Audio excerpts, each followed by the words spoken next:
पिछली क्लास में हम लोगों ने 14 नंबर तक न्यूमेरिकल लगाए हुए थे। आज 15 और उससे आगे के न्यूमेरिकल सॉल्व कर रहे हैं।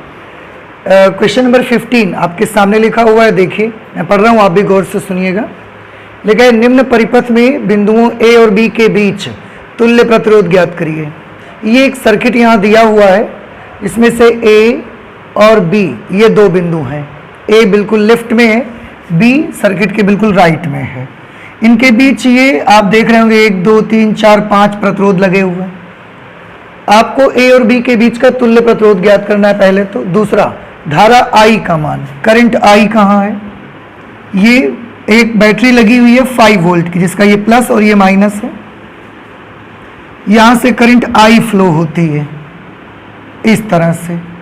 तो आपको इस सर्किट में जो करंट फ्लो हो रही है I, इसकी वैल्यू पता लगानी है।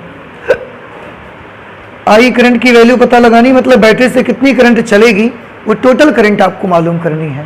भाई I देखो ना आप फिगर में, I जो है वो बैटरी से चलने वाली टोटल करंट है, बस ये I पता लगानी है।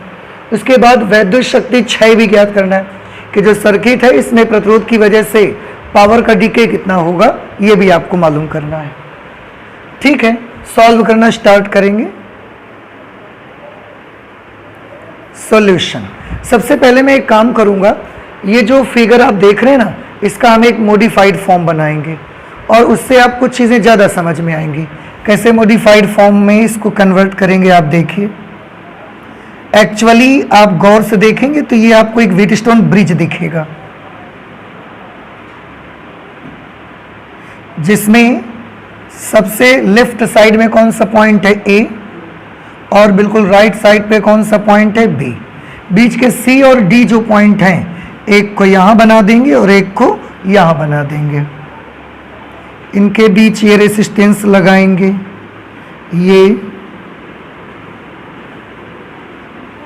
आप देखें A और C के बीच, यहां से देख के बताएं A और C के बीच कितने ओम का प्रतिरोध लगा है। A और C के बीच तो ये 5 ओम। C और D के बीच ये C है और ये D है। C और D के बीच में एक रेसिस्टेंस लगा है जो कि 10 ओम का है। D और B के बीच में 20 ओम का, तो D और B के बीच में ये 20 ओम है। आप ध्यान से देखिएगा, A से ये वायर गई है और ये प्रतिरोध लगा है D से जुड़ा है, तो A और D के बीच में कितने का लगा है? 10 ओम।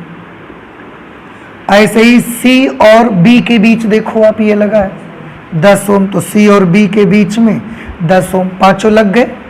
तो इससे मिलकर क्या बना? एक व्हीटस्टोन ब्रिज। इधर A और B के बीच में 5 वोल्ट की एक बैटरी लगी हुई है, तो A और B के बीच में 5 वोल्ट की एक हमने बैटरी लगा दी है, प्लस माइनस 5 वोल्ट। इससे जो टोटल करंट फ्लो हो रही है वो है I, और इस I का मान हमको पता लगाना है। अगर ये व्हीटस्टोन ब्रिज बन गया तो इस 5 ओम को आप क्या मान लेंगे? R1। याद होगा इन जगहों पर हमने R1, R2, R3 और क्या मान लिया इसको? R4। ठीक है, अब हम इसको सॉल्व करना स्टार्ट करेंगे। सबसे पहले हमने देखा कि ये व्हीटस्टोन ब्रिज है।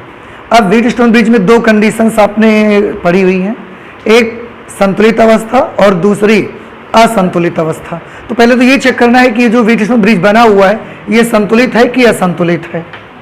तो यहां पर आप देख सकते हैं R1 अपॉन R2 की वैल्यू कितनी होगी? R1 upon R2 5 upon 10,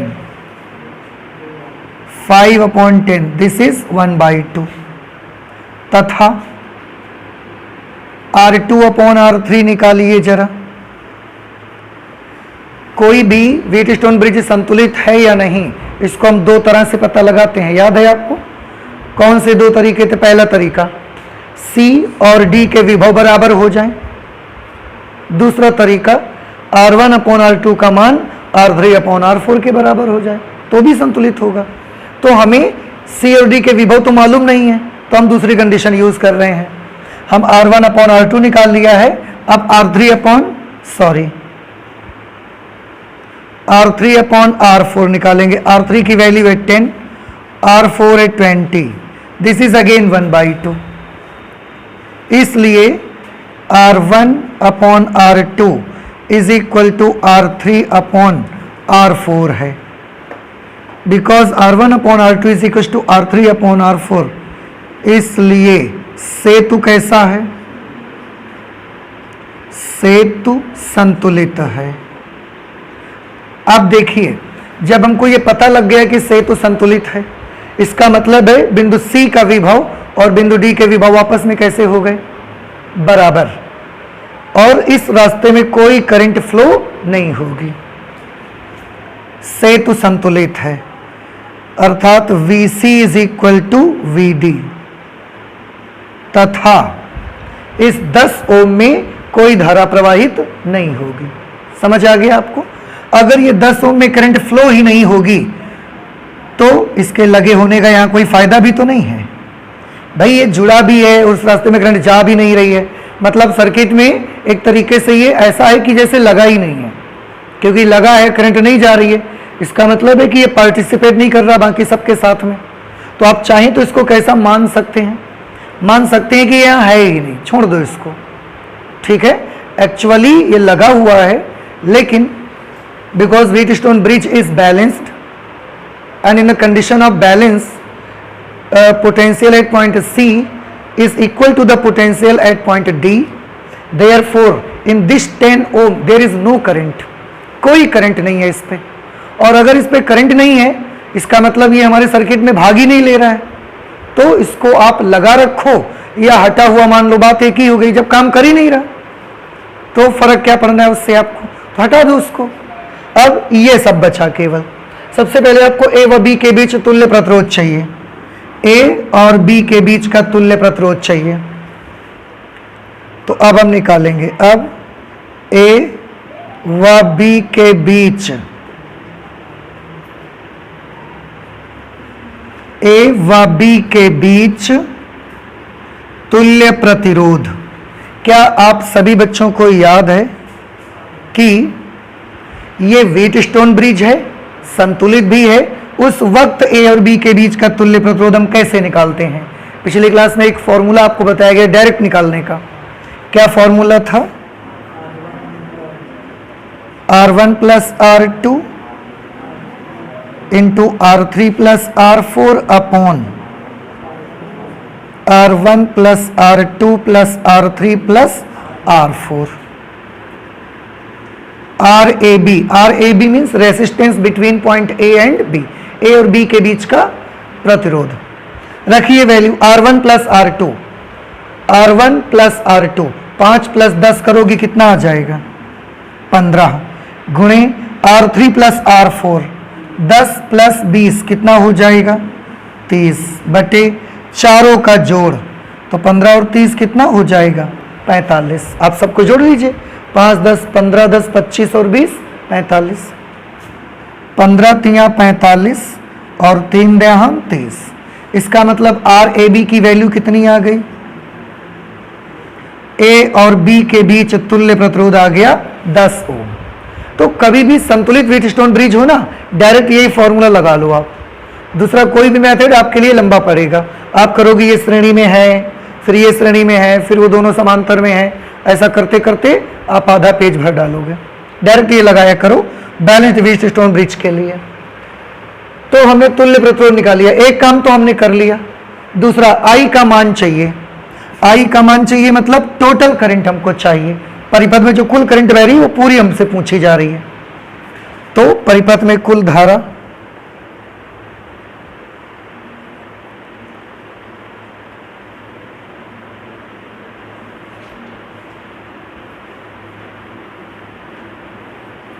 I। अब बताइए I के लिए कौन सा फॉर्मूला लगाया जाए? V upon R। I के लिए कौन सा फॉर्मूला लगाएंगे आप? V upon R। मैंने आपको पहले ही बताया, घूम फिर के वही 2-4 फॉर्मूले बस लगते जाते हैं। I का लगाना है तो V अपॉन R, V का लगाना है तो I इंटू R। समझ रहे हैं? तो हमें I चाहिए, तो हम क्या लिखेंगे? V upon R। पहले ये देख लो, V अपॉन R, क्योंकि टोटल करंट चाहिए तो टोटल V चाहिए और टोटल R चाहिए हमको। टोटल V का मतलब A और B के बीच टोटल कितना विभवांतर है, और A और B के बीच ही कितना प्रतिरोध है वो आप लिख देंगे तो पूरी करंट निकल करके आ जाएगी। और एक चीज देखिए, हम ए और बी, बैटरी तो यहां लगी है तो हम ए और बी ही क्यों ले रहे हैं? बैटरी अगर यहां लगी है तो हम ए और बी ही क्यों ले रहे हैं, ये पूरा क्यों नहीं ले रहे हैं? इसलिए क्योंकि इसी के बीच में सारे प्रतिरोध लगे हुए हैं। आप इसके बाहर चले जाइए, कहीं कोई रेसिस्टेंस नहीं है। ये भी कंडक्टर है, ये भी कंडक्टर है। इतने चित्र के बाहर अगर आप आ जाते हैं, कोई प्रतिरोध कहीं लगा ही नहीं है। इसलिए जो विभव 5 वोल्ट इसका बैटरी का है, वही 5 वोल्ट ए और बी के बीच में मिलेगा आपको। अगर यहां पर एक रेसिस्टेंस लगा होता तो 5 वोल्ट में से थोड़ा विभवांतर इसके सिरों के बीच आ गया होता, लेकिन यहां तो है नहीं। तो पूरा का पूरा 5 वोल्ट कहां मिलेगा जाके आपको? ए और बी के बीच में। तो ए और बी के बीच का विभवांतर कितना? 5 वोल्ट। ए और बी के बीच का प्रतिरोध कितना? 10 ओम। इस तरह से आई की वैल्यू कितनी आ गई? 0.5 एम्पियर। ये करंट का मान निकल करके आ गया। देखो पूरे सर्किट में टोटल करंट 0.5 एम्पियर फ्लो हो रही है। वैद्युत शक्ति क्षय भी आपको ज्ञात करना है, तो हम इसको भी सॉल्व कर लेंगे। परिपथ में वैद्युत शक्ति क्षय। क्या आप वैद्युत शक्ति क्षय का सूत्र जानते हैं? P is equal to I square into R. I कौन से ले लो? Total current. आर फिर कौन सा लो? Total resistance. जब टोटल करंट लोगे तो टोटल रेसिस्टेंस भी ले लेना। सॉल्व करिए। आई स्क्वायर, आई की वैल्यू कितनी आई है बेटा? 0.5 एम्पियर। इसका स्क्वायर अगर कर देंगे तो ये हो जाएगा 0.25 into R, total resistance. Total resistance A और बी के बीच का कितना है? 10 ओम। इस तरीके से पावर की वैल्यू कितनी आएगी जब मल्टीप्लाई करवा देंगे आप? तो 2.5, और पावर का यूनिट क्या होता है? वाट। इस तरह से तीनों हिस्से हमने सॉल्व करके इसके निकाल लिए। तो काफी इजी रहता है न्यूमेरिकल को सॉल्व करना। जब भी व्हीट स्टोन ब्रिज हो तो सबसे पहले आप पता लगाओ कि क्या वो व्हीट स्टोन ब्रिज संतुलित है या नहीं है। अगर संतुलित है तो तुल्य प्रतिरोध के लिए सूत्र लगा दो। करंट निकालनी थी क्योंकि इनके अलावा और कहीं कोई प्रतिरोध था नहीं हमारे सर्किट में, तो ए और बी के बीच टोटल 5 वोल्ट का विभवांतर आपको मिलेगा।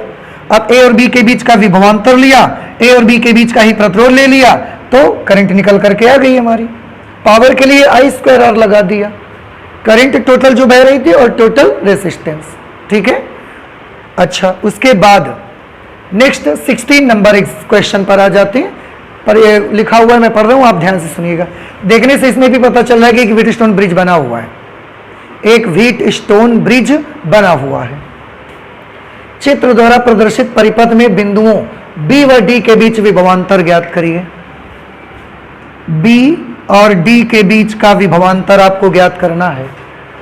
और इसमें ए और सी के बीच में एक बैटरी लगी है जिसका विद्युत वाहक बल कितना है? 2 वोल्ट है।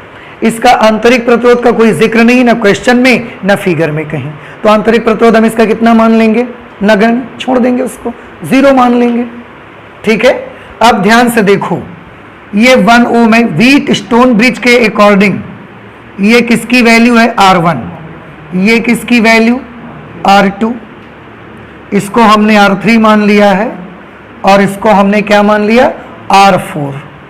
सबसे पहले व्हीट स्टोन ब्रिज में ये पता लगाइए क्या ये संतुलित है या संतुलित नहीं है। सॉल्यूशन, R1 अपॉन R2 की वैल्यू कितनी आएगी? 1/1, दैट इज 1। और R3 अपॉन R4 की वैल्यू कितनी आएगी?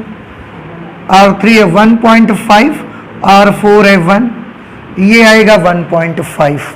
ठीक है। इसका मतलब क्या निकला कि R1 अपॉन R2 की वैल्यू R3 अपॉन R4 की वैल्यू के बराबर नहीं है। Therefore R1 upon R2 is not equal to R3 upon R4। ठीक है। अगर बराबर नहीं है इसका मतलब से तो संतुलित नहीं है।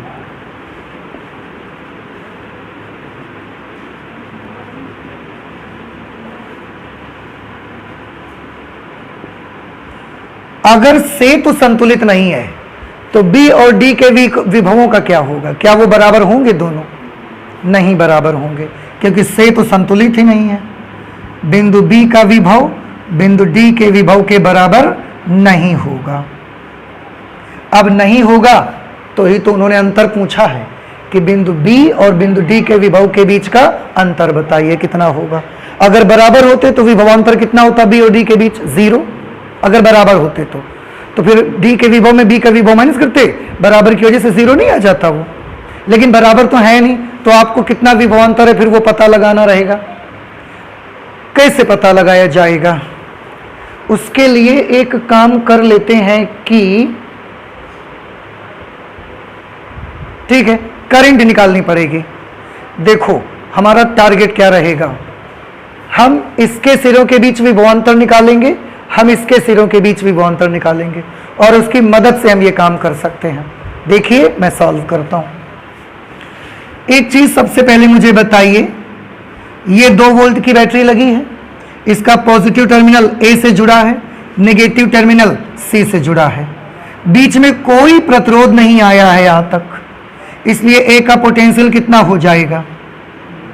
2 वोल्ट और सी का पोटेंशियल कितना होगा? 0 वोल्ट। अर्थात ए और सी के बीच का विभवांतर कितना आएगा? 2 वोल्ट। ठीक है, ए व सी के बीच विभवांतर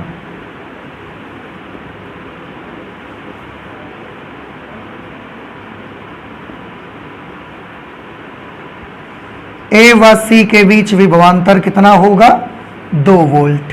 ये सबको क्लियर है अभी? अच्छा, अब हम ये पता लगाना चाहते हैं कि इस रास्ते में कितनी करंट जाएगी। मान लिया कि इस रास्ते में जाने वाली करंट I1 है और इस रास्ते में जाने वाली करंट I2 है। अगर आपको इस रास्ते में जाने वाली करंट चाहिए तो पहले इस रास्ते का प्रतिरोध निकालो आप। मार्ग ए बी सी का प्रतिरोध,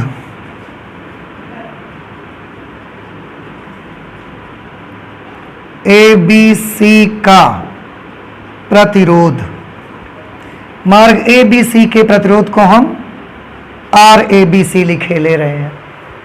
ध्यान से देखो बेटा, ए बी और सी इस रास्ते में कितने प्रतिरोध मिल रहे हैं आपको? 2, R1 और R2। दोनों कौन से क्रम में हैं? श्रेणी क्रम में हैं। इसलिए इस रास्ते का प्रतिरोध कैसे निकालेंगे आप? दोनों को जोड़ देंगे। R1 प्लस R2 कितना आ जाएगा? 2 ओम। समझ आई आपको? अब ध्यान से बेटा देखना, ए और सी के बीच विभवांतर कितना है? 2 वोल्ट। और इस रास्ते का प्रतिरोध कितना है? 2 ओम। तो इस रास्ते में जाने वाली करंट कितनी होगी?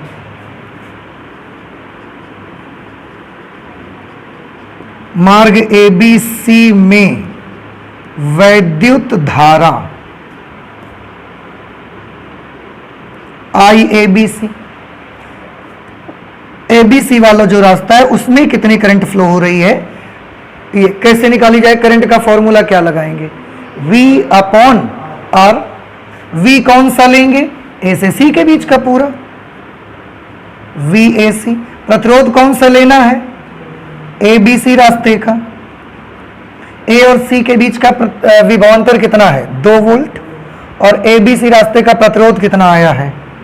2 ओम। इसलिए ABC रास्ते पर जो करंट बहेगी वो कितनी जाएगी? 1 एम्पियर। याद रखिए, तो I1 की वैल्यू कितनी आ गई?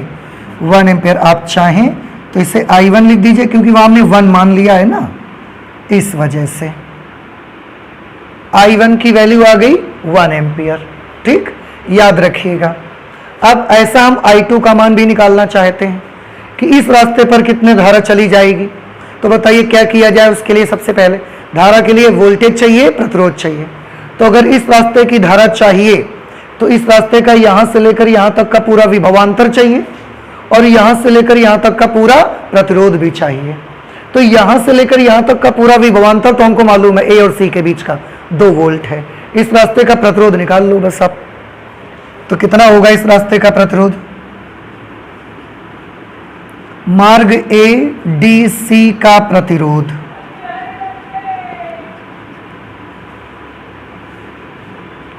RADC, इस रास्ते का प्रतिरोध। अब इस रास्ते में कितने रेसिस्टेंस पड़ रहे हैं बताइए? 2, 1.5 ओम और 1 ओम, दोनों श्रेणी में के समांतर में, इसलिए इनका तुल्य प्रतिरोध आप कैसे निकालोगे? जोड़ देंगे R3 प्लस R4। इस तरीके से ADC रास्ते का जो टोटल रेसिस्टेंस हमको मिला दैट इज 2.5 ओम। R3 का मान 1.5, R4 1, 1.5 और 1 जुड़ेगा 2.5 आ जाएगा। अब ध्यान से देखो, इस रास्ते का प्रतिरोध मालूम है, हमें A और C के बीच का विभवांतर मालूम है, तो इस रास्ते में जाने वाली धारा निकाल सकते हैं। इसलिए मार्ग ADC में प्रवाहित वैद्युत धारा ADC वाले रास्ते में कितनी करंट मानी है हमने? I2। वैद्युत धारा का मान कितना आएगा? धारा के लिए क्या सूत्र लगाओगे? विभवांतर बटे प्रतिरोध। तो यहां से यहां तक का विभवांतर कितना है? 2 वोल्ट, यानी कि VAC, और इस रास्ते का प्रतिरोध अभी अभी आपने निकाला है RADC। तो I2 VAC का मान कितना है? 2 वोल्ट, और RADC का मान कितना आया है?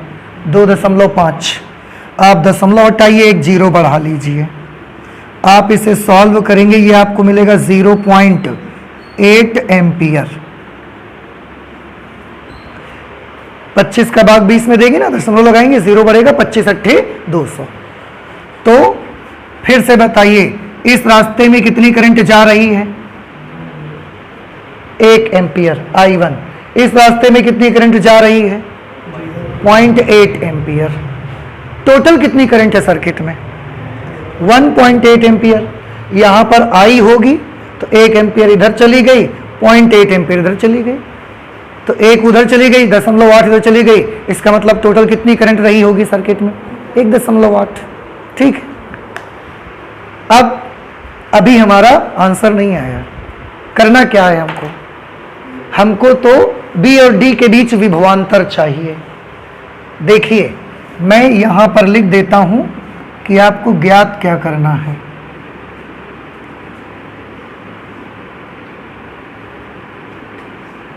ज्ञात करना है बिंदु B और D के बीच विभवांतर।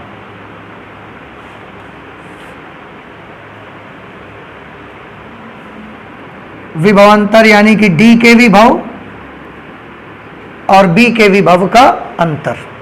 भाई B और D के बीच विभवांतर चाहिए, मतलब D और B के बीच का अंतर ही तो चाहिए विभव का आपको। अब ध्यान से देखिएगा, सबसे पहले मैं निकालना चाहूंगा VB माइनस VA का मान। VB माइनस VA का मतलब क्या हुआ बता सकते हैं आप मुझे? VB माइनस VA, या आप VA माइनस VB निकालिए। VA माइनस VB, क्यों ऐसा लिखा हमने? क्योंकि A का विभव कितना है? 2 वोल्ट, और C का विभव कितना है? 0 वोल्ट। तो जैसे जैसे इससे दूर जाते जाएंगे विभव क्या होता जाएगा? कम। तो A और B में से किसका विभव ज्यादा होगा? A का। B का विभव कैसा होगा? कम, इसलिए हमने VA माइनस VB लिखा हुआ है। तो VA माइनस VB का बेटा मतलब ये है कि A और B के बीच विभवांतर। देखो ना, VA माइनस VB का क्या मतलब है? VA माइनस VB, A और B बिंदुओं के बीच का विभवांतर। विभवांतर का सूत्र बताइए, I इंटू R। तो A और B के बीच में करंट कितनी है? I1। R कितना है? R1। देख लो ध्यान से, A और B के बीच करंट I1, प्रतिरोध R1। I1 की वैल्यू कितनी आई है? I1 और R1 को मल्टीप्लाई करवा दो। I1 1 एम्पियर, R1 1 ओम, तो ये कितना आ जाएगा? 1। Let this is equation number 1। इसी तरह से हम A और D के बीच का विभवांतर भी निकालेंगे। VA minus VD is equal to A का विभव माइनस D का विभव। A के विभव में ही D का विभव माइनस क्यों किया? क्योंकि ए का विभव बड़ा होगा और डी का विभव छोटा होगा, इस वजह से। तो V A minus V D आप निकालिए, यानी कि इन दो बिंदुओं के बीच का विभवांतर। अगर इन दो बिंदुओं के बीच का विभवांतर चाहिए तो इन्हीं दोनों बिंदुओं के बीच का करंट लो, इन्हीं दोनों बिंदुओं के बीच का प्रतिरोध लो। तो इन दो बिंदुओं के बीच कितनी करंट फ्लो हो रही है? I2, और प्रतिरोध कितना है? R3। I2 का गुणा R3 से करिए। I2 की वैल्यू कितनी है? 0.8 एम्पियर। R3 कितना है? 1.5। 1.5 का 8 से गुणा करिए। 15 8 120, 15 8 120, और 2 अंक पे दशमलव लगेगा तो कितना आ जाएगा? 1.2। इसको मैं फिर से एक बार लिख लेता हूं, VA minus VD 1.2, and let this is equation number 2। आपको क्या चाहिए? आपको चाहिए VD माइनस VB निकाल लो या VB माइनस VD निकाल लो। हम एक काम कर लेते हैं, इसमें इसको माइनस कर दे रहे हैं। समीकरण 2 में समीकरण 1 को घटाने पर equation number 2 minus equation number 1, समीकरण 2 में समीकरण 1 को माइनस कर दीजिए। तो पहले इक्वेशन नंबर 2 लिख लो, VA माइनस VD 1.2। अब इक्वेशन नंबर 1 लिख लो, VA minus VB is equal to 1। Minus करने में निशान बदल जाएंगे। देखो क्या मिलेगा बेटा आपको, ये प्लस VA और ये माइनस VA, ये तो कैंसल हो जाएंगे। Plus VB minus VD, plus VB minus VD, उधर क्या बचा? 1.2 और माइनस 1। तो 1.2 में 1 माइनस कर दोगे तो क्या आ जाएगा? 0.2 वोल्ट। और देख लीजिए, यही तो बी और डी के बीच का विभवांतर है। आप सोचोगे यहां तो आपने VD माइनस VB लिखा था, तो उससे पहले हमको पता भी नहीं था कि बी और डी में किसका विभव ज्यादा है और किसका कम है। तो आप चाहें तो आप ऐसा लगा दें, डिफरेंस का निशान लगा दें कि बी और डी के बीच का विभव का अंतर हमको चाहिए, और इस तरीके से बिंदु बी और डी के बीच का विभव का अंतर हमने निकाल लिया। कितना आ गया? 0.2 वोल्ट। चीजें कैलकुलेशन ज्यादा करनी पड़ती है थोड़ी सी, लेकिन याद अगर रहेगा, थोड़ा बहुत आपको ध्यान रहता है तो बहुत इजी होता है ये सब कुछ करना। जैसे कि मैं बार बार आपसे कहते रहता हूं, फॉर्मूले वही घूम फिर के 2 ही 3 लगते जा रहे हैं। V बराबर IR, वोल्टेज निकालने के लिए, I इंटू R, करंट निकालने के लिए V अपॉन R। R के लिए श्रेणी समांतर का देख लेते हैं, पावर आ जाती है कभी कभी, तो उसके लिए I स्क्वायर R, या सिचुएशन के मुताबिक लगाएंगे फॉर्मूला। इसके लिए कोई फॉर्मूला ही कहाँ लग रहा है? आप देखो ना, इतने सारे न्यूमेरिकल आप लगा चुके हैं, 16th नंबर तक करा आपने, इसके अलावा कोई फॉर्मूला कहाँ लग पा रहा है? बस दिमाग में एक चीज बहुत अच्छे से रखिए कि अगर आप जहां का विभवांतर चाहते हैं वहीं पर बहने वाली करंट लेना पड़ेगा और वहीं का प्रतिरोध आपको लेना पड़ेगा, या जहां की करंट आप चाहते हैं उसका पूरा विभवांतर लीजिए और उसका पूरा प्रतिरोध आप लीजिए। देखो, जब हम ABC रास्ते पर करंट निकालने जाते थे ना, तो हम A और C के बीच का पूरा विभवांतर लेते थे और ABC रास्ते का पूरा प्रतिरोध लेते थे, तो ही हम उस रास्ते पर करंट निकाल पाते थे, नहीं तो ऐसे नहीं निकाल पाएंगे फिर आप। तो फॉर्मूले वही हैं, वही लगातार यूज होते रहते हैं। ठीक है, आप इससे नोट कर लीजिए। इसके बाद हम नेक्स्ट क्वेश्चन पर आते हैं, 17 नंबर। नेक्स्ट क्वेश्चन है बेटा आपके सामने, निम्न चित्र में परिपथ का तुल्य प्रतिरोध एवं बिंदुओं A और B के बीच प्रवाहित होने वाली वैद्युत धारा की गणना कीजिए। आपको एक सर्किट आपके सामने दिया गया है, इसमें आपको 2 बातें मालूम करनी है। एक तो बिंदु A और B के बीच का तुल्य प्रतिरोध मालूम करना है, दूसरा A और B के बीच प्रवाहित होने वाली वैद्युत धारा की गणना करनी है। ठीक है, आप देखें सॉल्यूशन। इसको जब आप देख रहे होंगे आपको जरूर एक फीलिंग आ रहा होगा कि ये कुछ ना कुछ व्हीटस्टोन ब्रिज जैसा ही आपको दिख रहा है, बस बनावट का तरीका थोड़ा सा अलग है उनके, लेकिन ये एक व्हीटस्टोन ब्रिज ही है। कैसे मैं इसको मॉडिफाई करके बनाता हूं, आप ध्यान से देखिएगा। वैसी शकल में मैं इसको ले आता हूं, देखिए फिर आपको पहचान में आ जाएगा ये।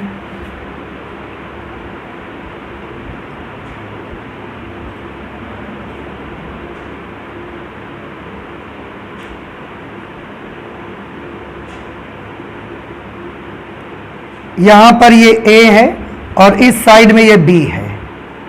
A और B के बीच एक 2.5 वोल्ट विद्युत वाहक बल की बैटरी लगी हुई है और ये एक आंतरिक प्रतिरोध है 2.5 वोल्ट और ये 0.5 ओम। अब ध्यान से देखना जरा, यहां पर अगर ये A और B है, इसको मैं C और इसको मैं D माने ले रहा हूं, C और ये D। अब आप देखिए A और C के बीच कितने ओम का प्रतिरोध लगा हुआ है?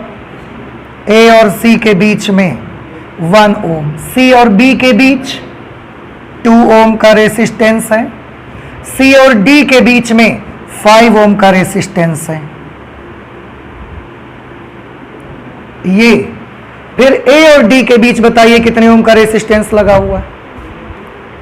A और D, वैसे तो 2 लगे हुए हैं यहां पर, लेकिन दोनों कौन से क्रम में हैं? तो अगर इन दोनों को श्रेणी में हल कर दें तो क्या आ जाएगा इनका आंसर? 1 + 1 2 आ जाएगा। तो A और D के बीच में कितने ओम का लगा हुआ है? 2 ओम। श्रेणी में लगे हैं तो आप श्रेणी सॉल्व कर दीजिए। ऐसे ही D और B के बीच में कितना लगा हुआ है? 3 ओम और 1 ओम के 2 रेसिस्टर सीरीज में लगे हुए हैं। इन दोनों का कॉम्बिनेशन करोगे कितना आ जाएगा? 4 ओम। अब आपको लगने लगा व्हीटस्टोन ब्रिज, पूरा वही नक्शा आ गया। देखो इसमें R1 की वैल्यू कितनी है? 1 ओम, R2 2 ओम, R3 2 ओम, R4 4 ओम। सबसे पहले हमको दिया क्या गया है? R1 की वैल्यू है 1 ओम, R2 है 2 ओम, R3 की वैल्यू है 2 ओम और R4 की वैल्यू है 4 ओम। सेल का विद्युत वाहक बल दिया है 2.5 वोल्ट और इंटरनल रेसिस्टेंस है 0.5 ओम। इतनी सारी बातें हमको मालूम है, दिया गया है। और फिर इसके बाद हम नोट कर देते हैं कि हमको मालूम क्या क्या करना है। बताइए क्या क्या मालूम करना है? A और B के बीच पहले तो परिपथ का तुल्य प्रतिरोध मालूम करना है। परिपथ का तुल्य प्रतिरोध R इक्विवेलेंट मालूम करना है। और A और B के बीच प्रवाहित होने वाली वैद्युत धारा, देखो जो करंट बैटरी से निकलेगी वही तो A और B के बीच में बहेगी। तो टोटल करंट हमको निकालनी है। A व B के बीच प्रवाहित धारा, A व B के बीच प्रवाहित धारा I मान लेते हैं क्वेश्चन मार्क। बस अब आप सॉल्यूशन स्टार्ट कर सकते हैं। सबसे पहले परिपथ का तुल्य प्रतिरोध निकालेंगे और चेक करेंगे कि व्हीटस्टोन ब्रिज बैलेंस्ड है कि नहीं बैलेंस्ड है। चेक करिए R1/R2 की वैल्यू कितनी आएगी? R1/R2 this is 1/2। R3/R4 कितना आएगा? R3/R4 2/4। 2/4 is again 1/2. It means R1/R2 is equal to R3/R4। बराबर है दोनों? अगर ये बराबर हैं, इसलिए सेतु कैसा है? संतुलित है। अगर सेतु संतुलित है तो सेतु संतुलित होने का बेनिफिट क्या मिलेगा आपको? बेनिफिट ये मिलेगा कि जो 5 ओम का रेसिस्टेंस है, हम चाहें तो इसको सर्किट से हम बाहर कर सकते हैं, क्योंकि इसमें कोई करंट फ्लो नहीं होगी और ये हमारे सर्किट में पार्टिसिपेट भी नहीं करेगा। वो बाहर हो गया, खत्म कर दो उसको। अब आपको पूरा परिपथ का तुल्य प्रतिरोध चाहिए। अब परिपथ का तुल्य प्रतिरोध बेटा ध्यान से देखो, परिपथ के तुल्य प्रतिरोध को हम आर इक्विवेलेंट से लिखेंगे। परिपथ में दो ही जगह तो प्रतिरोध हैं, एक ए और बी के बीच में है और एक ये बैटरी का आंतरिक प्रतिरोध लगा हुआ है। तो आप क्या करो, ए और बी का निकाल लो, ए और बी के बीच का निकाल लो, और उसके साथ ये प्रतिरोध कौन से क्रम में है, समांतर में कि श्रेणी में? श्रेणी में। तो इसको श्रेणी के साथ सॉल्व कर देना। तो कैसे निकालेंगे बताइए? ए और बी के बीच प्रतिरोध निकाल लो और उसमें इंटरनल रेसिस्टेंस सेल का जोड़ देना। क्यों जोड़ देना? क्योंकि सेल उसके साथ श्रेणी क्रम में लगी है, इसलिए जोड़ देना। ये नहीं समझ में आया? ये हिस्सा आ रहा है? आपके पूरे सर्किट में दो ही जगह तो प्रतिरोध हैं, एक या तो ए और बी के बीच में है और या तो एक यहां लगा है। तो आप इसके बीच का निकाल लो, फिर ये वाला रेसिस्टेंस, और ये कौन से क्रम में है? श्रेणी में। तो आर ए बी और स्मॉल आर श्रेणी में है तो जोड़ देंगे दोनों को। समझ आ रहा है आपको? अच्छा, R equivalent is equal to R A B, A और बी के बीच का तुल्य प्रतिरोध। ए और बी के बीच में ही तो व्हीटस्टोन ब्रिज है और संतुलित भी है। संतुलित है तो इसका तुल्य प्रतिरोध आप कैसे निकालोगे? फॉर्मूला याद है आपको? क्या होता है? R1 plus R2 into R3 plus R4 upon R1 plus R2 plus R3 plus R4। R1 plus R2, R1 plus R2, 1 plus 2, this will become 3 into R3 plus R4, 2 plus 4, this is 6 upon सबका जोड़ 1 2 3 2 5 और 4 9, 3 3 9 और फिर 3 दूना 6 plus उसके साथ कौन लगा हुआ है? ये स्मॉल आर। स्मॉल आर की वैल्यू कितनी है? 0.5। Therefore R equivalent will be, इसका कैलकुलेशन कितना हुआ? 2 और प्लस 0.5 कर देंगे तो कितना आ जाएगा? 2.5 ohm. So this will be the total equivalent resistance of circuit, पूरे परिपथ का। अगर हम आपसे केवल ए और बी के बीच का पूछेंगे तो आप क्या बताओगे कितना आएगा? ए और बी के बीच का तो केवल कितना आया था? 2.5। तो ये एक्स्ट्रा इसका जुड़ गया है ना, लेकिन हमें ए और बी के बीच का नहीं, पूरे परिपथ का चाहिए था, तो हमने पूरे परिपथ का निकाल दिया। उसके बाद और क्या करना है? ए और बी के बीच प्रवाहित होने वाली वैद्युत धारा।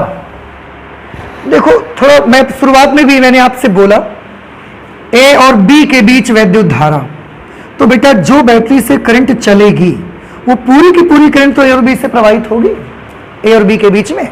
आप देखो ए और बी से पहले करंट कहीं डिवाइड नहीं हो रही है,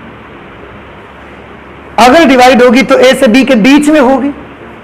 तो ए से बी के बीच कितनी करंट फ्लो हो रही है? जैसे हम आपसे पूछें, अगर ये वाटर फ्लो के दो रास्ते होते और हम आपसे ये पूछते कि बताइए ए से लेकर बी तक टोटल कितना वाटर फ्लो हो रहा है, तो आप क्या करते? आप इधर वाली करंट और इधर वाली वाटर दोनों को जोड़ के बताते कि नहीं बताते? तो अगर ए और बी के बीच टोटल करंट चाहिए तो इधर वाली करंट और इधर वाली करंट दोनों जोड़ के बतानी पड़ेगी। तो दोनों जोड़ के बतानी पड़ेगी, इसका मतलब टोटल करंट बतानी है हमको। तो कुछ अलग नहीं करना है, आपको टोटल करंट निकाल लेनी है। ए व बी के बीच वैद्युत धारा I इज इक्वल टू, हमने स्मॉल आई मान लिया था, स्मॉल आई लिख लेते हैं। अब क्या करेंगे बताइए? टोटल करंट के लिए total EMF upon total resistance, सब बातें छोड़ दो, टोटल ईएमएफ ले लो, टोटल रेसिस्टेंस ले लो। टोटल ईएमएफ कितना है? 2.5 वोल्ट। टोटल रेसिस्टेंस कितना आया है? 2.5 ओम। तो आई की वैल्यू कितनी आ जाएगी? 1 एम्पियर। इसका मतलब टोटल फ्लो होने वाली करंट कितनी है? 1 एम्पियर करंट टोटल फ्लो हो रही है ए और बी के बीच में। ये 17th नंबर। क्या आपको ये क्वेश्चन समझ में नहीं आया? आ गया? तो आप इसे नोट कर लीजिए, इसके बाद 18th नंबर लगाते हैं। क्वेश्चन नंबर 18 लिखा हुआ है, दिए गए परिपथ की सहायता से सेल के सिरों के बीच वोल्टता ज्ञात करिए। आपको एक ये सर्किट दिया गया है, इसकी हेल्प लेनी है और ये जो सेल लगी है यहाँ 2.5 वोल्ट की, इसके सिरों के बीच का विभवांतर पता लगाना है। ठीक है, ओके। आप इसमें देख रहे होंगे फिर से, ये आपको व्हीटस्टोन ब्रिज जैसा नहीं दिख रहा है, अब दिख रहा है। बस इसको हमने ऐसा काइट नहीं बनाई है इसकी, व्हीटस्टोन ब्रिज में काइट बनाते थे बस। लेकिन अगर आप समझ रहे हो तो बार बार मॉडिफाई करने की जरूरत नहीं है उसको। अगर आप समझ में आ गया है तो प्लीज मुझे ये बता दीजिए जल्दी से कि ये क्या होगा। R1 R2 R3 R4 होते हैं, R1 R2 R3 R4 कहां पर है? ये क्या है? Very good, R1। ये क्या है? R3। याद कीजिए, R1 उधर R2 होता था, तो ये क्या होगा? R2। और ये कौन सा वाला है जो बीच में लगे रहता था? याद आया? ठीक है। इंटरनल रेसिस्टेंस इसका 0.5 ओम है, EMF 2.5 वोल्ट है। सारा कुछ आपको देख रहे हैं चित्र में। हमें सेल के सिरों के बीच का विभवांतर चाहिए। देखो, सेल के सिरों के बीच का विभवांतर तो तब तक हम नहीं निकाल सकते जब तक हमें सर्किट में करंट नहीं मिलेगी। क्यों? क्योंकि सेल के सिरों के बीच के विभवांतर का एक फॉर्मूला बेटा हमने सॉल्व किया था, V is equal to E minus IR। हमारे पास E है, हमारे पास स्मॉल r है, अगर नहीं है तो वो है I। तो आप पहले निकालो कि सर्किट में टोटल कितनी करंट फ्लो होगी, और सर्किट में टोटल करंट के लिए करंट का फॉर्मूला क्या लगाएंगे बताइए? विभवांतर बटे प्रतिरोध। तो पूरा विभवांतर चाहिए, पूरा प्रतिरोध चाहिए। पूरा विभवांतर हमें मालूम है 2.5 वोल्ट। पूरा प्रतिरोध निकाल लो बस आप। और पूरा प्रतिरोध कैसे निकालोगे? चलिए सॉल्व करते हैं। सेल के सिरों के बीच विभवांतर आपको चाहिए।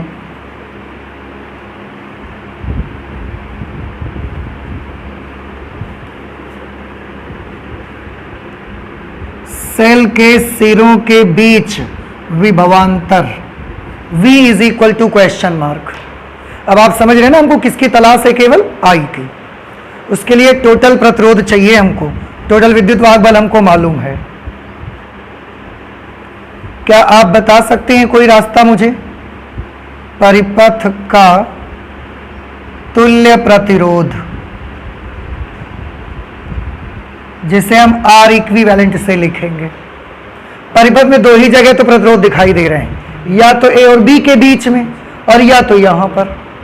तो हम एक काम करेंगे, A और B के बीच का निकाल लेंगे, और उसके साथ ये वाला कौन से क्रम में जुड़ा है?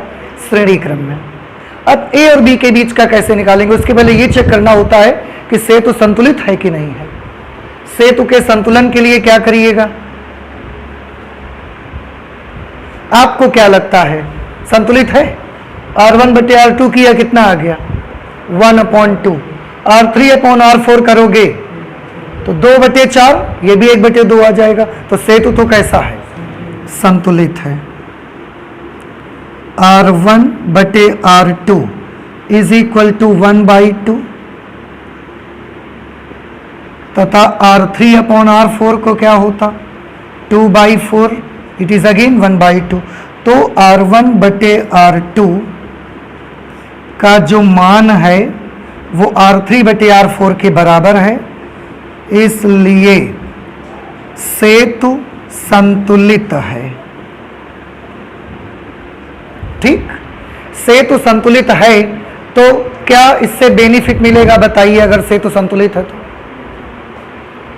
ये जो C और D के बीच में प्रतिरोध लगा है ना, इसके यहां जुड़े होने से और इसके यहां ना जुड़े होने से हमें कोई फर्क नहीं पड़ता। अर्थात हम चाहें तो इसको ये मान सकते हैं कि ये सर्किट में है ही नहीं। अगर ये है ही नहीं तो हमारा काम बड़ा आसान हो गया। कैसे? अब हम A और B के बीच का तुल्य प्रतिरोध निकालेंगे, और उसके साथ ये श्रेणी क्रम में है तो उसको जोड़ देंगे। तुल्य प्रतिरोध के लिए A और B के बीच का तुल्य प्रतिरोध प्लस स्मॉल r। RAB के बीच का तुल्य प्रतिरोध कैसे निकाला जाए बताइए? A और B के बीच का व्हीटस्टोन ब्रिज है, संतुलित है, इसलिए कौन सा फॉर्मूला लगेगा? R1 plus R2 into R3 plus R4 upon R1 plus R2 plus R3 plus R4। सूत्र सबको याद है, लिखने की आवश्यकता है उसे? डायरेक्ट नाम नंबर लिख दें। R1 प्लस R2 करके बताइए बेटा जल्दी से। 3, R3 प्लस R4 करके बताइए 6, और चारों को जोड़ के बताइए 9। ये RAB हो गया, प्लस स्मॉल r की वैल्यू कितनी है 0.5, ये आ जाएगा 3 तिया 9, 3 दूना 6, R इक्विवेलेंट आ जाएगा 2.5 ओम, दो इसका 0.5 इसका, तो 2.5 ओम आ गया। इसलिए परिपथ में वैद्युत धारा, हमारा मेन मकसद परिपथ में वैद्युत धारा को सॉल्व करना है। करंट आएगी तो हम विभवांतर निकाल लेंगे। परिपथ में वैद्युत धारा,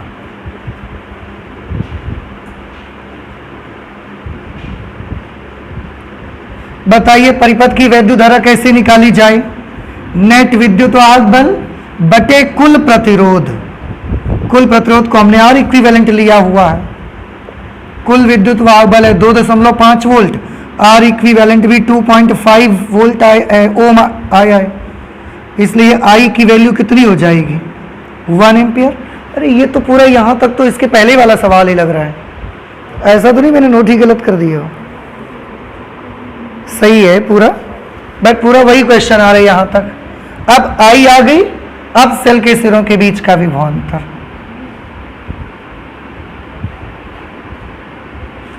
सेल के सिरों के बीच विभवांतर। बेटा क्या आप हमें बता सकते हैं कि ये जो सेल यहां पर यूज हो रही है ये चार्ज हो रही है कि डिस्चार्ज हो रही है? चार्ज हो रही है कि डिस्चार्ज हो रही है? चार्ज हो रही है, डिस्चार्ज हो रही है। क्यों? क्योंकि यहां दूसरी कोई बैटरी है ही नहीं जो इसको चार्ज करती, इससे करंट ले रहे। अगर डिस्चार्ज हो रही तो V का सूत्र क्या लगाएंगे? E minus I R. अगर चार्ज हो रही होती तो E plus I R. What is E? Minus I की वैल्यू कितनी आई हुई 1 एम्पियर इंटू स्मॉल r है 0.5, 2.5 minus 0.5, this will B 2 volt. इस तरह से सेल के दोनों सिरों के बीच का विभवांतर कितना आ गया 2 वोल्ट। यही आपका आंसर है ये। तो ये हमने कर लिया क्वेश्चन नंबर 18। आप प्लीज इसे जल्दी से नोट कर लें, इसके बाद 19th नंबर क्वेश्चन सॉल्व करेंगे। क्वेश्चन नंबर 19 आपके सामने है। देखिए ये फिगर बना हुआ है बेटा, ये A B C और यहाँ पर D है। ये प्रतिरोध इस तरीके से कनेक्ट है। ये एक बैटरी 5 वोल्ट विद्युत वाहक बल की लगी हुई है। ये एक स्विच और ये 15 ओम का प्रतिरोध यहाँ इसके साथ सीरीज में लगा हुआ है। क्वेश्चन में लिखा हुआ है यदि संलग्न परिपथ में बिंदुओं A और D के विभव समान हो। क्या दे दिया उन्होंने? बिंदु A और D का विभव समान है। A कहाँ पर है? ये, और D कहाँ पर है? ये, और A और D का विभव कैसा है? आपस में समान। तो बेटा अगर A और D का विभव समान है मतलब इस रास्ते पर कोई करंट नहीं जा रही होगी। तो आपको नहीं लगता ये कंडीशन किस चीज की कंडीशन है? संतुलित व्हीटस्टोन ब्रिज की कंडीशन है। क्या इसको मॉडिफाई करके बनाने की आवश्यकता है या R1 R2 R3 R4 आप पहचान जाएंगे? पहचान जाएंगे। तो बताइए R1 कहाँ है? इस पे ये 5 ओम और ये क्या है R2। R3 कौन होगा? 4 ओम और X क्या बनेगा? R4। रही बात क्योंकि A और D के बीच के विभव बराबर हैं A और D के, इसलिए इस रास्ते पर करंट जाएगी ही नहीं। इसको आप मान लीजिए कि ये लगा ही नहीं है। Solution, because a VA is equal to VD, ये हमको दिया गया है,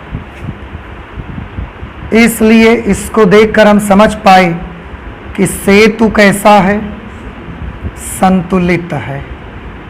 अब अगर सेतु संतुलित है तो सबसे पहले आप क्या कर सकते हैं? संतुलन की कंडीशन में क्या होता है? R1 अपॉन R2 की वैल्यू R3 अपॉन R4 के बराबर होनी चाहिए। R1 upon R2 should be equal to R3 upon R4।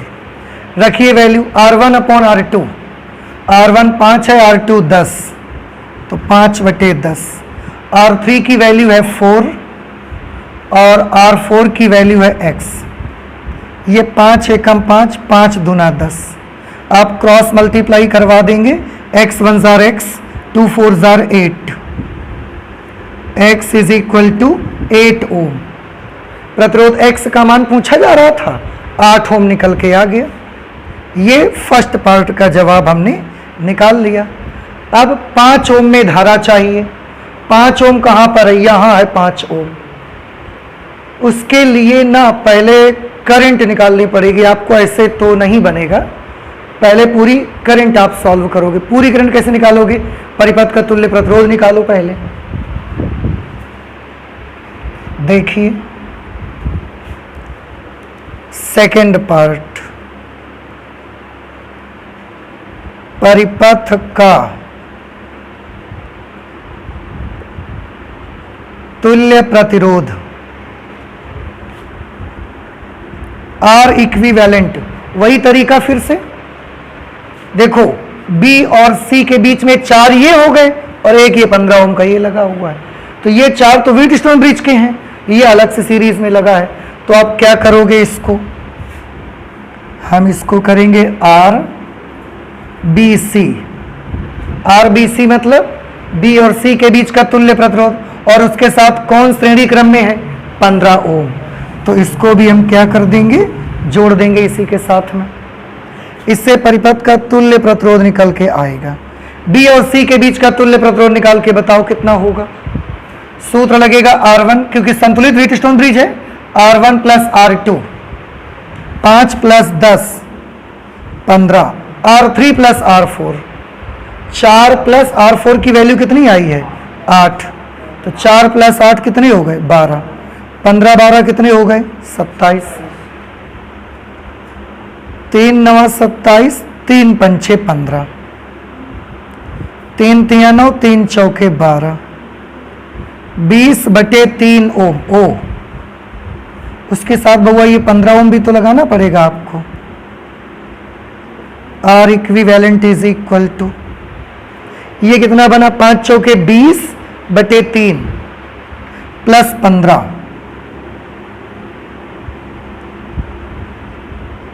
एक मान लीजिए, तो R इक्विवेलेंट आ जाएगा 15 तिया 45 प्लस 20 कितना हो जाएगा? 65/3 ओम। ये आ गया पूरे परिपथ का प्रतिरोध। पूरे परिपथ का विद्युत वाहक बल आपको मालूम है, आप यहां से करंट निकाल सकते हैं। तो हम निकालेंगे परिपथ में कुल वैद्युत धारा। कुल वैद्युत धारा I बराबर कुल विद्युत वाहक बल बटे तुल्य प्रतिरोध। कुल विद्युत वाहक बल 5 वोल्ट है, तुल्य प्रतिरोध है 65/3, और बटे 3 करोगे तो पलट करके ऊपर आ जाएगा 3। इससे हम कैंसिल करेंगे, 13 5 65। तो I की वैल्यू कितनी आ गई? 3/13 एम्पियर। ये I का मान आया, लेकिन ये हमसे पूछा तो गया नहीं है, तो हमें इसकी जरूरत नहीं है। अब इस I का क्या करेंगे हम? ध्यान से देखो, पूरे सर्किट में 3/13 एम्पियर की करंट है, तो यहां से चलेगी, वो 3/13 में से I1 इधर चली जाएगी, I2 इधर चली जाएगी, फिर ये I1 यहां से होके यहां आ जाएगी, और ये I2 यहां से होके यहां आ जाएगी, और फिर दोनों मिलकर क्या बन जाएंगी? I। अब हमको तो चाहिए 5 ओम में धारा कितनी बह रही है। उसके लिए पहले B से C तक का विभवांतर आपको चाहिए कि B और C के बीच का विभवांतर कितना होगा। देखो कैसे आप इसे कैलकुलेट करोगे। इसके आपके पास 2 रास्ते हैं। B और C के बीच का विभवांतर चाहिए। विभव का सूत्र क्या होगा? I इंटू R, धारा गुणे प्रतिरोध। तो अगर B और C के बीच का विभवांतर चाहिए तो B और C के बीच का प्रतिरोध ले लो और B और C के बीच बहने वाली धारा ले लो। ठीक, तो B व C के बीच विभवांतर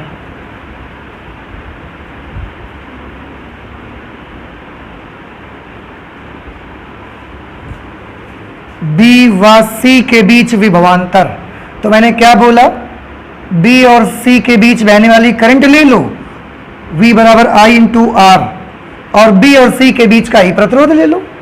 अब बताओ बी और सी के बीच कितनी करंट फ्लो हो रही है, बी से सी जितनी टोटल बैटरी से चलेगी पूरी फ्लो हो रही है, पूरी करंट मतलब 3/13 ampere, into R B C की वैल्यू कितनी आई, आर बी सी यहां निकाला था आपने, आर बी सी, ये आर बी सी 20/3, 3 से 3 कैंसल हो गया, 20/13 वोल्ट, ये आ गया बी और सी के बीच का विभवांतर, आई 3/13 और आर 20/3, 20/13 वोल्ट। अब थोड़ा ध्यान से देखिएगा जरा, हमको चाहिए 5 ओम में धारा, ये है 5 ओम, इसमें जाने वाली धारा चाहिए, मतलब हमको क्या चाहिए, I1 चाहिए। तो 5 ओम में धारा, सेकेंड पार्ट तो चल ही रहा है,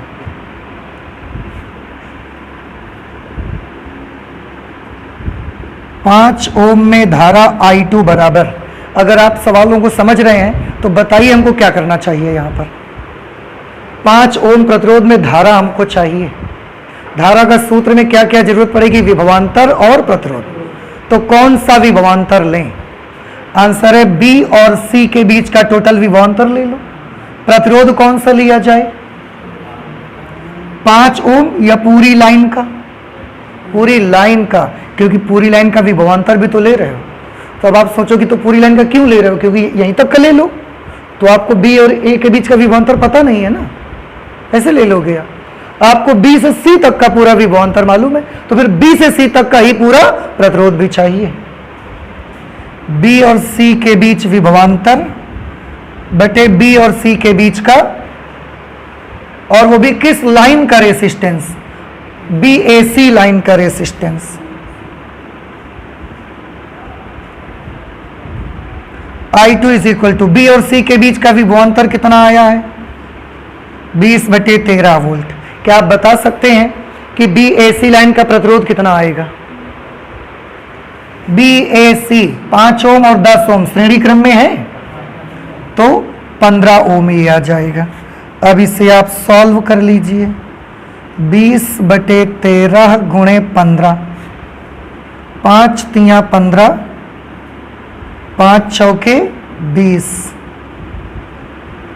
4/39 एम्पियर करंट आ जाएगी। तो 5 ओम में जो करंट जाएगी वो कितनी करंट बहेगी, 4/39 एम्पियर इसमें करंट फ्लो होगा। समझ आ रहा है कुछ आपको। इस तरीके से BC के बीच का विभवांतर 20/13 है, और BAC 5, 10, 15 हो गया, 5 तिया 15, 5 चौके 20, 4/13 तिया 39 एम्पियर 5 ओम में करंट जाएगी। अब फिर से X ओम में धारा, थर्ड पार्ट,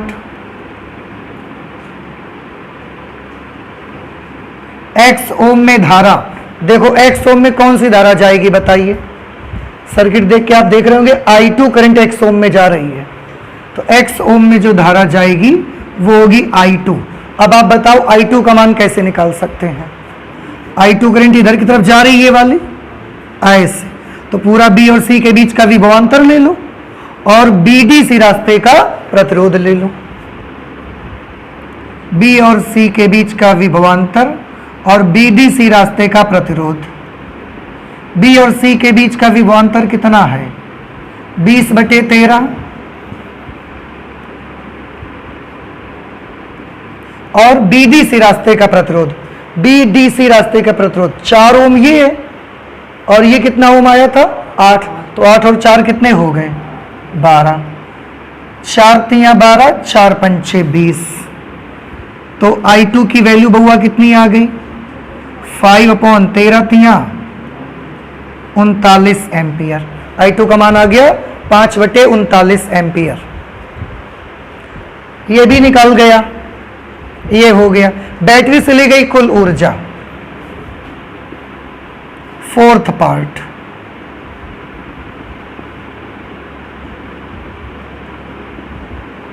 बैटरी से ली गई कुल ऊर्जा, उसके लिए हम फॉर्मूला अप्लाई करेंगे I²R। टोटल लगा दो, total current, total resistance. Total current कितनी थी याद है आपको? 3/13। इसका स्क्वायर करेंगे तो 9/169। और R इक्विवेलेंट का मान कितना आएगा? टोटल 65/3। 65/3। 3 तिया 9, इससे काटेंगे 13 5 65, 13 बार में ये कट जाएगा। तो एनर्जी कितनी आ जाएगी? 3 5 15/13 जूल। I²R, I का स्क्वायर किया 3 का स्क्वायर 9, 13 का 169। और R इक्विवेलेंट के लिए R इक्विवेलेंट 65/3 ओम, 5 चौके 20/3, 3 5 15, 3 चौके 12, 45 और 20, 65/3। 13 का 13 बार में कट जाएगा, 13 5 65, 3 3 9, 3 5 15/13 जूल।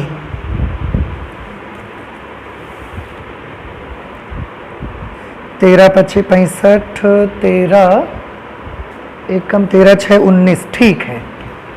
अच्छा, इसके बाद फिफ्थ पार्ट पे, इस पे बेटा आंसर दे रहे हैं 195/169। आप अगर कर लेते तो वही आ जाता। इसमें भी अगर हम ऊपर नीचे 13 का गुणा करवा दें तो 195/169 आ जाएगा। तो हम चाहे 15/13 लिखें, चाहे 195/169 लिख दें, बात तो एक ही आ रही है ना, यही लिखा रहने दो। 5 में बैटरी से ली गई, बैटरी द्वारा दी गई कुल शक्ति,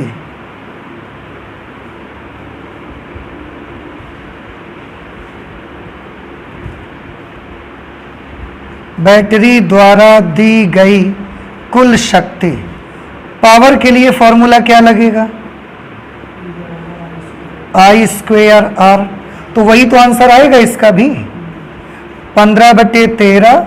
बस इसको लिखेंगे क्या हम? वॉट। अब आपको एक डाउट हो रहा होगा, एनर्जी के लिए भी I²R, पावर के लिए भी I²R, ये कैसा? तो ऐसा ही तो होता है भाई। क्यों? पावर क्या होती है आप बताइए? ऊर्जा व्यय की दर को ही तो शक्ति बोलते हैं। तो शक्ति भी एक प्रकार की एनर्जी है, बस फर्क कितना है कि जो एनर्जी 1 सेकेंड में खर्च होती है उसको पावर कह देते हैं। तो एनर्जी एंड पावर दोनों करीब करीब एक ही चीज है। 1 सेकेंड में व्यय होने वाली ऊर्जा को शक्ति बोलते हैं। अदरवाइज पावर भी एक प्रकार की क्या है? ऊर्जा। तो ऊर्जा निकाली है तो जूल में लिख दिया, पावर निकाली है वॉट में लिख दिया, जूल पर सेकंड लिख सकते हैं हम। तो इस तरीके से ये हमारा आंसर आ गया 19 नंबर का। अब आप ये बताएं, क्या ये क्वेश्चन आपको समझ आया कि नहीं आया? आया। ऐसा ही लगभग एक क्वेश्चन हमने लास्ट क्लास में भी लगाया था, और वो आपका था क्वेश्चन नंबर 12 पे। ठीक है, तो ये 19 नंबर हमने कर लिया है। इसके आगे 20 और इससे आगे के क्वेश्चंस ना अब हम लोग अगली क्लास में लगा लेते हैं। ठीक है, तो आप इन क्वेश्चंस को अच्छे से समझिए, ताकि हम जब लगाते हैं तो नहीं, आपको खुद अपने आप से भी क्वेश्चन लगाना आना चाहिए। ठीक है, नोट कर लें इसे। और फिजिक्स में आज इतना ही रखते हैं, चलते हैं, मिलते हैं नेक्स्ट क्लास में। Thank you.